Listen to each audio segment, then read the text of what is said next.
Bonjour. Comme promis, une nouvelle vidéo qui va parler cette fois-ci du mental. Alors, on pourra en parler pendant des heures tellement il y a de choses à dire, mais nous, on va parler de nos expériences, de nos connaissances, et puis on va un petit peu démystifier certains aspects du mental. Alors Michel, dis-moi, déjà, à quoi sert le mental? Alors la base du mental, déjà, c'est d'assurer notre survie.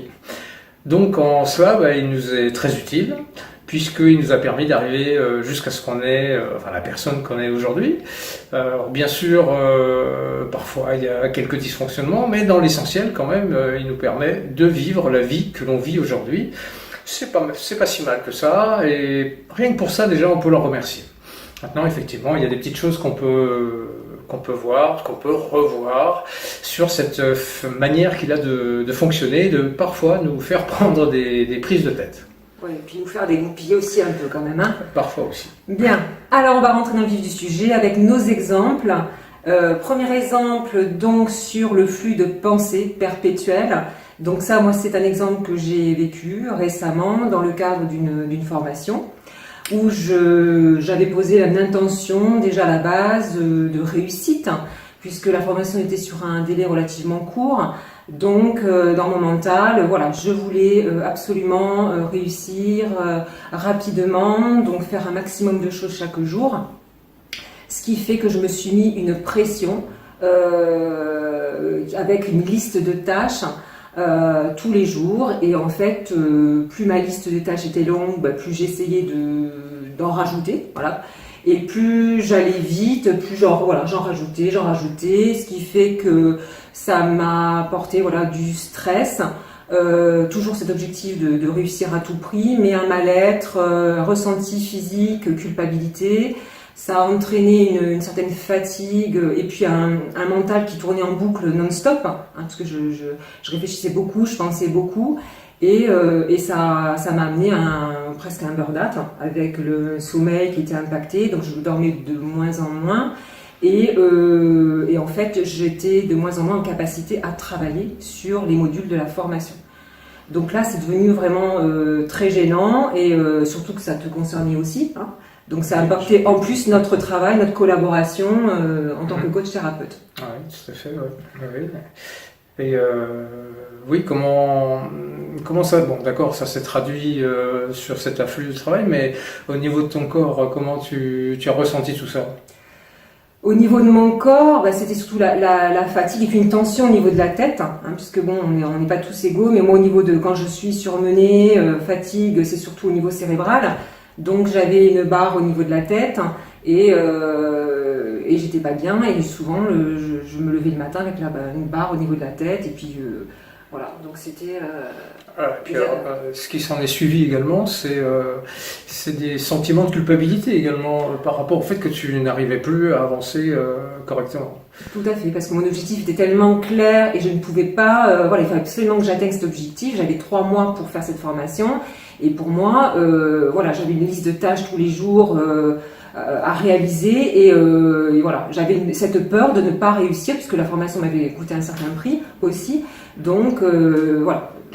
Alors donc, d'une certaine manière, on pourrait dire que dans un premier temps, le mental, ton mental à ce moment-là, il a quand même bien œuvré, c'est-à-dire que il a mis en œuvre tout ce qu'il fallait pour ta réussite. Tout à fait. Dans un premier temps, il a fait son boulot, il a fait son job, c'est pas mal déjà.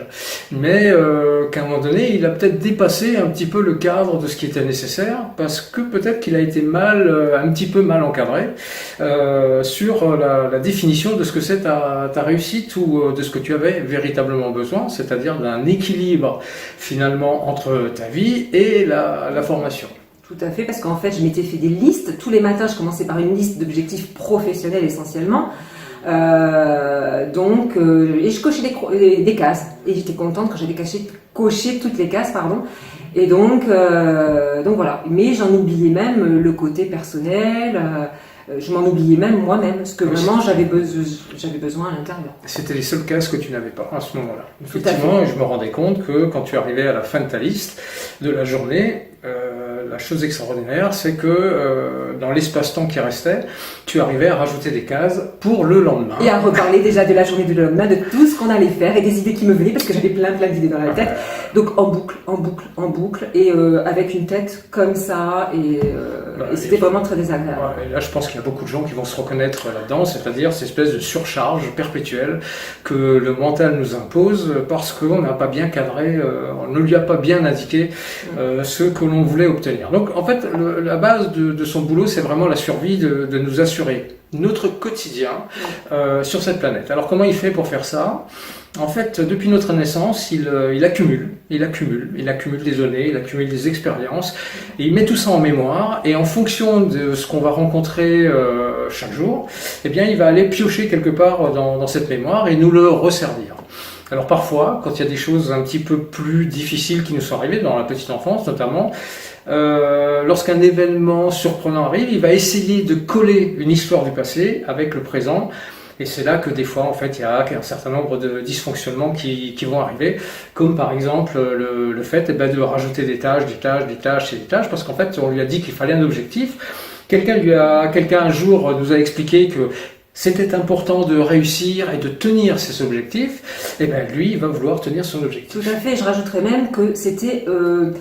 Pour moi, l'intérêt ultime, c'était l'estime de moi. C'est-à-dire, je n'étais pas en estime pour moi tant que je n'avais pas atteint ces objectifs. Donc voilà, c'est vrai c'est que ça. donc ça a vraiment des impacts à différents niveaux sur l'estime de soi, la culpabilité. Et donc c'est pour ça qu'il remet une couche. Parce que pour lui, c'est très important. Il a emmagasiné un certain nombre de choses. Il a ses propres croyances qui correspondent à ta réussite, toi, personnelle, et donc il fait en sorte d'y arriver. C'est là où, à un moment donné, il va falloir apprendre à mettre un haut là. Alors moi j'avais l'exemple un petit peu inverse, c'est que au lieu de au moment de mon divorce, enfin de ma décision d'abord de me séparer, il a fait un peu le contraire, c'est-à-dire qu'il a tergiversé un peu en regardant le pour, le contre, mais quel danger est-ce qu'il y a derrière, tu vas perdre un petit peu de ton niveau de vie, enfin bref tout ça, il m'a mis tout ça en perspective, et donc au lieu de prendre une décision liée à ce qui me correspondait le mieux, en fait ça a traîné pendant 2-3 ans, mais bien sûr ça n'a rien arrangé, c'était de pire en pire, jusqu'au moment où quand même j'ai pu prendre la décision parce que je me suis rappelé que je savais quand même faire des choses et que finalement il n'y allait pas y avoir un élément extérieur qui allait améliorer ma situation. Voilà. Donc en fait le cerveau peut à la fois nous surmener dans le sens accumuler, mais d'un autre côté il peut nous faire tergiverser et nous rendre très lents à prendre une décision parce qu'il a peur, parce que il essaye dans le cadre de notre survie, il cherche à tout prix à nous protéger. Donc c'est vraiment son rôle essentiel, c'est de nous protéger. Donc pour ça c'est pas mal. Alors tu parlais justement de ton divorce et des conséquences, la perte de goût de la vie, sens de la vie. Quels étaient tes ressentis aussi par rapport à toutes ces pensées négatives qui étaient vraiment pas en flux de pensée, c'est aussi un mode de pensée qui reviennent encore Alors dans un premier temps, j'étais dans un sentiment d'impasse, c'est-à-dire n'arrivant pas à me décider, n'arrivant pas à mettre des explications, on va dire, rationnelles dessus. C'est les peurs qui ont pris le dessus, et donc c'est ce qui m'a fait tergiverser, donc des sensations très mauvaises au niveau du corps. Et la seule solution que j'ai trouvée pour dégager ça dans un premier temps, j'allais marcher, j'allais courir, j'en avais déjà parlé lors de l'autre vidéo, c'est un de mes moyens pour expulser le trop de tension, voilà, tout. Donc je me suis mis à faire des kilomètres et des kilomètres et encore des kilomètres et encore des kilomètres. Mais ça a apporté quoi comme solution ? Des kilomètres et des chaussures, mais en solution rien, parce qu'il n'y avait pas de décision à la clé. D'accord. Donc on va enchaîner justement sur la prochaine étape où on va parler de l'emprise du mental, comment s'en libérer, avec quelques conseils justement. Alors dans un premier temps, quelle est la première chose à comprendre ? Alors la première chose à comprendre, c'est déjà de comprendre et de prendre conscience de cet événement. Pour revenir au surmenage, on va dire, mental de Karine, de rajouter des événements à faire, la première chose, c'était qu'elle prenne conscience qu'elle rajoutait, dès qu'elle avait un espace-temps, qu'elle rajoutait des tâches, mais surtout des tâches dans un seul sens, c'est-à-dire de travailler plus et encore plus et encore plus, toujours sur le même domaine, c'est-à-dire sur sa formation. Donc, il n'y avait plus d'espace, enfin, comme tu dis, il n'y avait plus d'espace entre toutes les tâches. En fait, c'était vraiment un bloc blindé et dans ma tête, c'était, voilà, tout était en bloc, en amas, il en fallait boucle. rajouter ça. Voilà. Donc déjà, la première chose, c'est vraiment de prendre conscience de ça. Et le fait de prendre conscience, que c'était j'étais arrivée à un stade où ma santé était fragilisée. Ça devenait dangereux et non seulement dangereux pour moi, puisque moi quand j'ai un manque de sommeil, ça impacte justement tout mon corps, une fatigue, etc. Et que j'avais déjà vécu du burn-out il y a quelques années en arrière. Donc c'est-à-dire qu'en plus tu emmenais ton travail et tes tâches dans le sommeil. Tout à fait. Jusque dans mon lit le soir, je pensais savoir au lendemain ce que j'allais faire. Voilà. Donc là, j'ai compris que, perte de cheveux, etc. Donc là, j'étais arrivée à un stade que j'avais déjà vécu il y a quelques années et que là, je ne pouvais pas continuer comme ça. Il fallait absolument que je change quelque chose parce que je me sentais pas bien déjà à l'intérieur en moi-même et je n'étais plus opérationnelle au niveau de la formation. J'arrivais beaucoup moins à me concentrer, à être productive dans les travaux qu'on me demandait de rendre régulièrement. Et puis même par rapport à mon entourage, je veux dire, j'étais fatiguée, donc je me coupais aussi du monde, je voyais de moins en moins de personnes. Donc là, j'ai dit, bon, à un moment donné, stop. Et c'est toi qui m'a fait prendre conscience, justement, en extérieur, que Karine, là, ça va plus. Voilà. Et ça n'allait plus parce que du coup ça m'impactait également. Donc à un moment donné il fallait essayer de comprendre ce qui se passait jusqu'au jour effectivement j'étais surprise en fait à rajouter des cases au programme qu'on avait déjà établi. Voilà. Et pour le lendemain et du coup j'ai demandé mais c'est demain. Voilà, et je me rappelle bien que tu m'avais dit, mais quand est-ce que tu prends le temps de valoriser ce que tu as fait? Ouais. Et c'est là que j'ai eu le déclic, je pense, parce que je me suis dit, mais oui, en fait, j'ai même pas le temps d'apprécier que toutes les cases sont cochées, que je suis assez fière de ça, parce que c'est quand même important de le pointer. Mais je ne l'apprécie même pas, je ne le valorise pas, donc mon estime, en fait, je me pose même pas, non, rien du tout, pas d'estime de soi, rien. Parce que je passe directement à autre chose. Et là, je me dis pour le coup, ah oui, mince, mais prise de conscience, il a raison.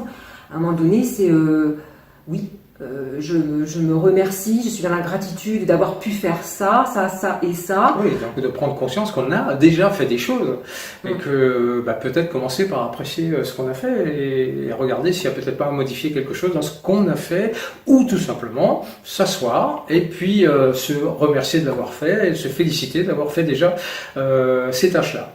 Et donc ça c'est déjà, on va dire, une première façon de sortir un petit peu du mental, c'est de s'asseoir et regarder déjà ce qu'on a fait, un peu comme une sorte de film dans la tête, de revoir un petit peu sa journée, mais sans porter de jugement, de culpabilité ou quoi que ce soit, juste se contenter de laisser défiler sa journée comme ça dans sa tête.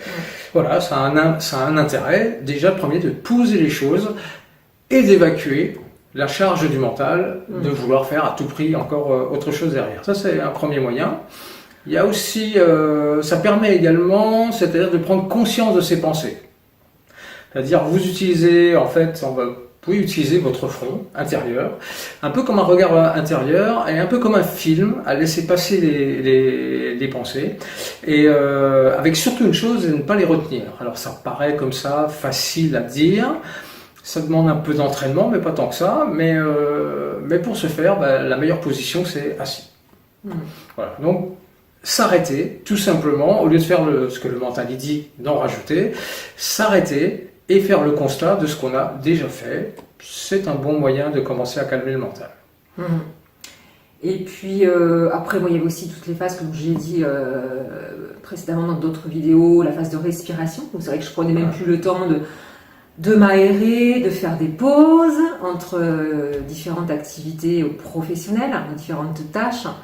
Prendre le temps de respirer, de faire des pauses, et c'est ça qui manquait un petit peu à tout ce déroulé, ce processus trop carré, trop cadré, qui n'allait plus, quoi.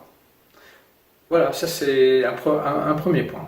Maintenant, on peut voir ça encore d'une autre manière, au niveau du mental, toujours dans la phase, on va dire, comment dire, de reposer le mental, c'est ce qu'on pourrait appeler faire silence au niveau du mental. Alors, on va enlever un vieux mythe pour certains qui pensent encore qu'on peut éliminer le mental ou quoi que ce soit. Non, ça n'existe pas. Il n'y a pas moyen d'éliminer le mental. Et puis surtout, ça n'a aucun intérêt d'éliminer le mental puisqu'on en a besoin au quotidien et il nous rend de sacrés services. La seule chose qu'il faut arriver à faire et apprendre, c'est en fait à mettre un peu de distance avec lui et créer des silences entre les pensées.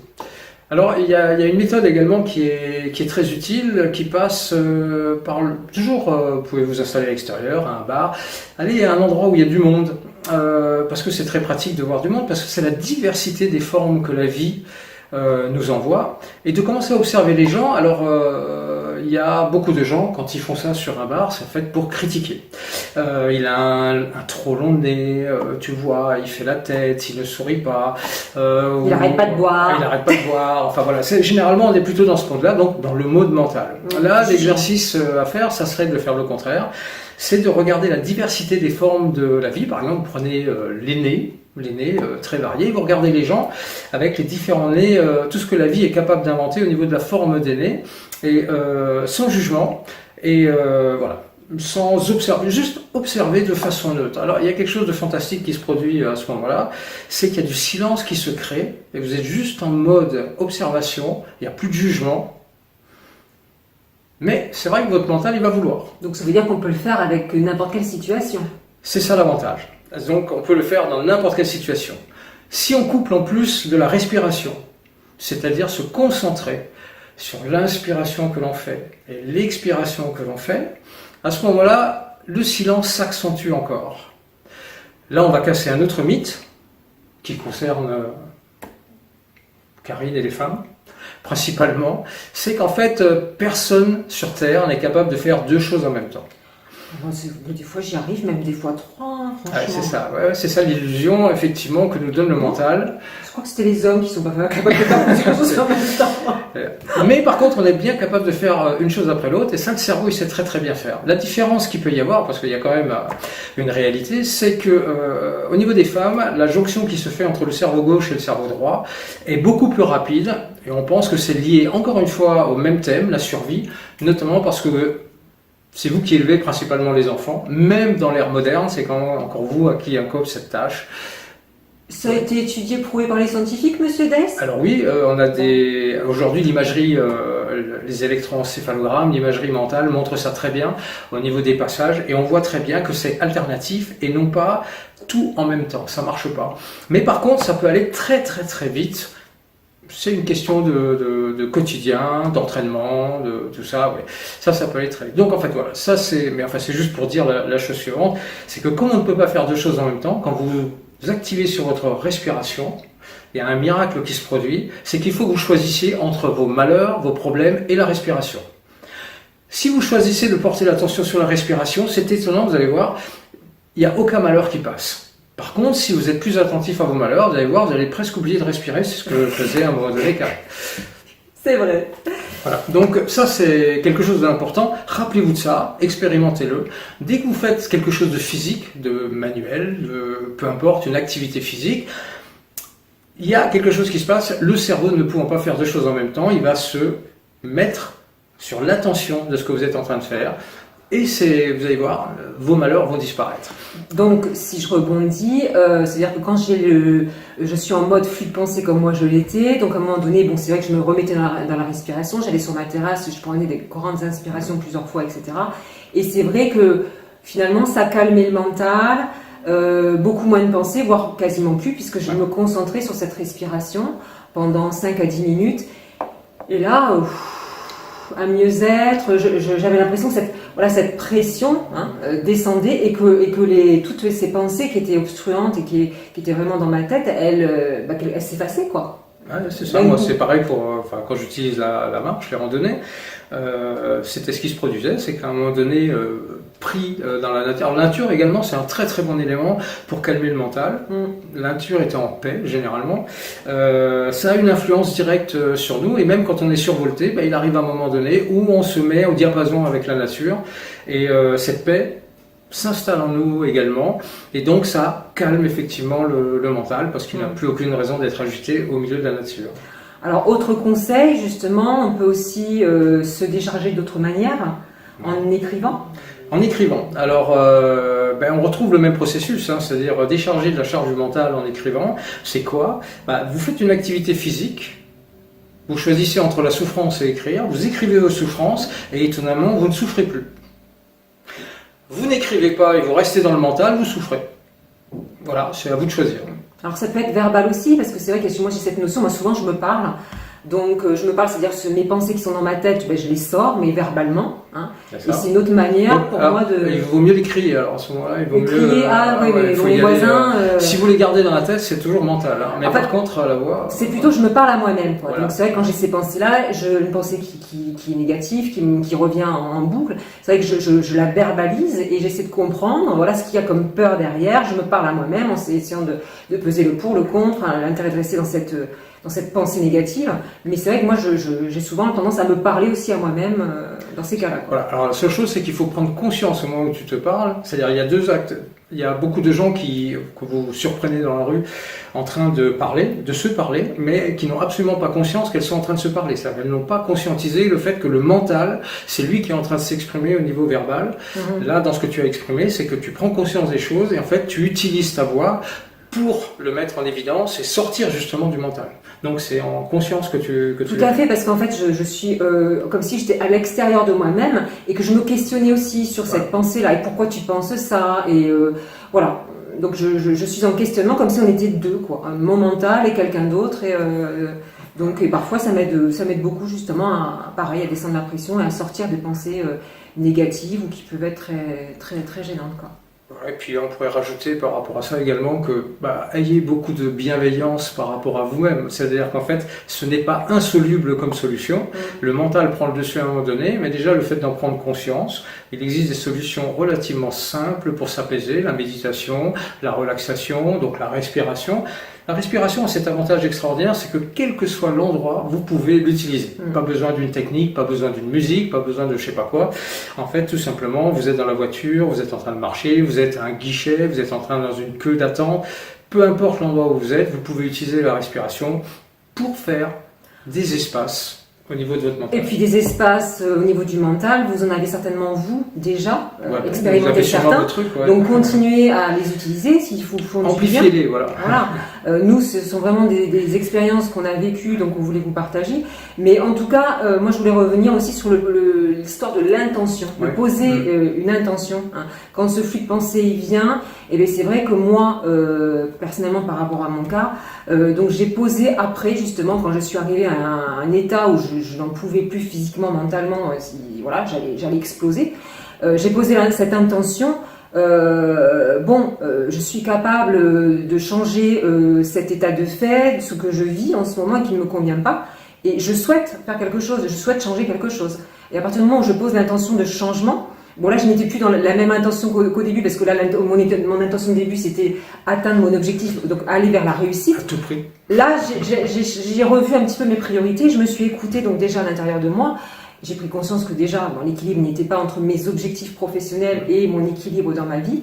Et donc là de reposer une intention qui vibrait à l'intérieur de moi et de me dire bon, ok, cette formation c'est important pour moi, mais je veux aussi rester bien, de bonne humeur, en capacité à faire tous les exercices qu'on me demande, à atteindre mes objectifs, mais je veux aussi garder ce bien-être au quotidien et prendre du temps pour moi. Donc j'ai revu ma liste d'objectifs du matin et j'ai remis des objectifs professionnels, mais à côté j'ai équilibré en mettant des objectifs personnels où là on reparle des pauses, des moments de pause, des moments où je me fais plaisir pour moi. Et c'est fait de retrouver cet équilibre-là m'a permis d'être plus en accord envers moi-même. Et puis finalement, l'estime de moi, ça a aussi eu un impact à ce niveau-là. Et puis du coup, tu rayonnes quand même nettement mieux que... Voilà, et je redors mieux. Donc c'est un ensemble plus de barres, choses, plus de symptômes, mais à un moment donné, quand ça commence à ne plus aller physiquement et qu'on prend conscience que ça vient du mental, de toute façon, il faut absolument changer quelque chose. Donc, ça nous permet déjà de comprendre qu'on peut inverser les choses. On n'est pas obligé de rester coincé dans le mental. Mais c'est moi, voilà. qui est capable d'avancer le processus. C'est pas le voisin, c'est pas la voisine, c'est pas une aide. Voilà, ça part de vous. Donc, prendre conscience et se poser pour créer des silences. Tout à fait. Donc, on était en train de vous parler de l'intention et d'une autre possibilité, c'était de voir le problème sous un autre angle. Pourquoi, Michel? Un autre angle, ça va permettre de relativiser les choses et de ne pas rester uniquement dans ce que le mental essaie de nous montrer, c'est-à-dire une obsession de la même chose. Alors, maintenant, pour voir les choses sous un autre angle, des fois, il vaut mieux avoir une deuxième personne pour ça. D'accord. Mais pour moi, je comprends, voir le problème sous un autre angle, c'est-à-dire passer du côté négatif. Passer du côté positif, mais on peut faire autrement également. On peut imaginer, à partir de la problématique que l'on a, que soulève le mental, on peut prendre une feuille de papier, toujours un crayon à ce moment-là, et poser 3 alternatives. 3 alternatives différentes par rapport à, je sais pas, par exemple moi dans mon cas du divorce, à un moment donné, au lieu de rester en boucle sur la peur de ce qu'il pouvait y avoir derrière, j'aurais pu imaginer un bienfait par rapport à ce divorce, donc le voir sous une forme de cadeau, mettre ce qu'il se passe rien d'une certaine manière, et effectivement marquer tout ce qui risque d'arriver si je ne divorce pas. Les avantages que que le divorce peut apporter, voilà.